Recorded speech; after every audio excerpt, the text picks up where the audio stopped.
What's going on, guys? Welcome back to another video, and today is a special day because we're going to be fixing up the BRZ's dashboard. Now, I recently did make a TikTok of showing you guys the dashboard repair. So the first generation BRZ FRSs are highly known for the dashboard to be lifting up and making some weird waviness on the top right here. Right now, the BRZ is fixed, so this is what it should look like, and this is how I fixed it. If you guys missed out on that video, I'll have a link on the top right here. Right now, I'm going to go more in depth of showing you how to fix the FRS's BRZ's dash. And to do that, we're gonna be using these. These are quilting pins I got off Amazon for about $5. And if you guys want, I'll have a link in the description below showing you guys the exact ones that I bought. But we're not gonna be taking the BRZ, we're gonna be taking the S15. We recently just put some new wheels on it, and I gotta say, guys, these look so sick. The LM GT2s in 18-inch faces. So these are 18 by 8.5, sorry, 18 by 8 plus 33 with 245 35s in the rear and 225 40s in the front. And with this paint code, wow, this looks so good, and I can't wait for these wheels to get refinished. Right now, I am missing some center caps and there is some curb rash, so ignore that because these are going to be restored. I plan on restoring these as well as getting some new hardware and center caps, but either way, I absolutely love how it looks. I also got some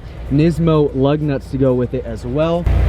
And I just can't stop staring at this car. This looks so good. And what's next for the car will be a Tomei LSD 1.5 way. So stay tuned for that because we're gonna be going over basically the whole process of doing that. I might just pay someone to get the pumpkin disassembled and measuring out the shims and whatnot because that is a lot of work, and I wanna make sure that this differential gets done right so I don't blow it up. I can't get over the blue interior. Looks so good. All right, so we're at Tommy's house. He's working on a transmission. This thing's fun, isn't it? Fucking clap. So his dash is not, I mean, it's not bad. It's really not bad, but it can be better. So we're gonna be fixing that today. What the fuck does that mean? Your shit's clap. And I also forgot my tripod, so we're gonna be using a light stand as a tripod. So if the angle's bad, that's why. All right, so excuse the bad camera angle. I know it's really bad, but you're gonna have to work with me on this one. So first thing we have to do is remove the dash bezel so we can get access to the two Phillips behind this dash bezel. All you're gonna have to do is kind of pull up and squeeze on the top and bottom like this. So I'm gonna pull up and it's gonna kind of unclip. And just like that, dash bezel comes out. And for this one, you're just gonna pull this way and that comes out.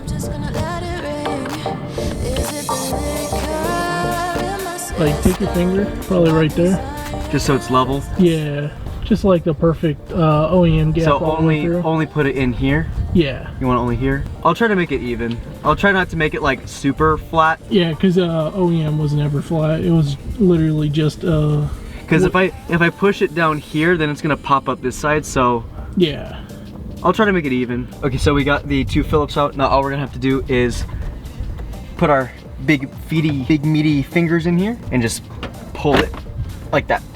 So the reason why the center of the dash gets pulled down is because there's actually like kind of like this hanger clip tooth thing. This clip here will push this down, and then from that cause of this getting pushed down, it will push the rest up. So then you get that uneven, like kind of like a W shape on the dash. So right now we're gonna be using the quilting pins and we're gonna be putting it onto the sides here. So basically, because the quilting pin has this kind of ball shape, this ball is gonna be hooking into the trim of the dash bezel. And from that, it will essentially pull down the sides here, so then it will be a nice slush fitment for the dash. So to start off, we're gonna be inserting the pins on the side here, and we're gonna try and use this dust line as our kind of way to gauge it. Also, be sure to insert the pins as straight as possible. Try not to aim it up because you'll poke right through the dash and make a tiny little hole. So it might be a little hard to see, but I'm gonna be inserting this one kind of on the side here. Sorry, could you say that again? And sometimes if you end up pushing it too hard, you'll end up bending the pin. So that might happen a couple times.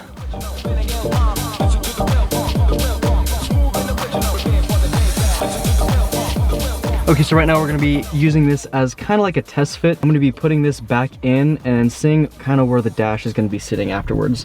So basically we're just gonna be lining it up and I'm gonna try and snap it back in place, but then I'm gonna be pushing down the dash here, so then it kind of holds itself and just push it in like that. Hey Tommy, is this kind of what you're going for? I did one side, I did this side. So you can kind of see the difference, how like this side goes like Because that almost looks factory. Because I was looking at like these edges here, like the corner. I think I might put one more here so it drops this one down. But it's definitely better. But how did you want it more? Did you want it a little bit farther down?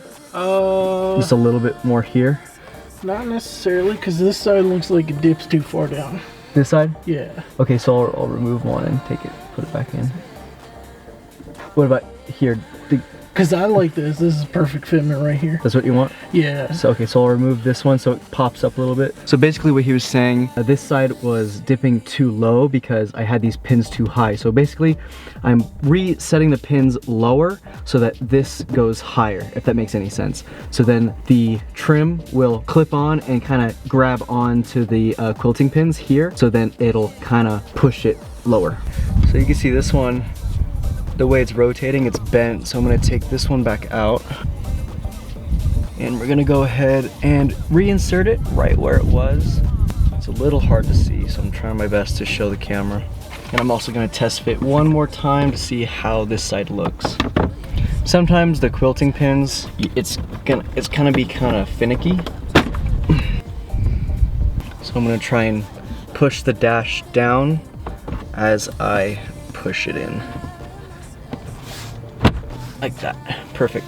That actually looks perfect right there. So basically all we have to do now is do it on the other side of the dash. So you guys can kind of see the difference of an untreated dash versus a treated dash. So this side we have the quilting pins in, and then this side obviously we don't. So you can see the difference. It's a very small difference, but it will really make it, make the car feel way nicer. So I might add one more pin here just to drop it down a little bit, but that is perfect. Okay. All right, so for safe measure, I'm gonna add one more. I ended up adding this one off camera, but I'm gonna be adding one more in between here, just so it's a little bit more stable. I'm also gonna keep a little bit of a gap from the pin and the dash, just so there's enough area for the trim to hook onto the quilting pin. All right, I'm gonna be test fitting one more time, hopefully the last time.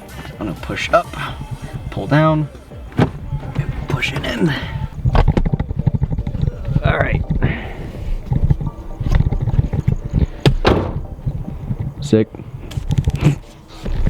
So it's really funny, after doing this one, the car that he's actually working on, he watched my video and he ended up doing the exact same thing. I said it was pretty gay. Yeah, he said it was super gay, but yeah, that's his dash. Smooth dash. Floppy dick wiener shifter.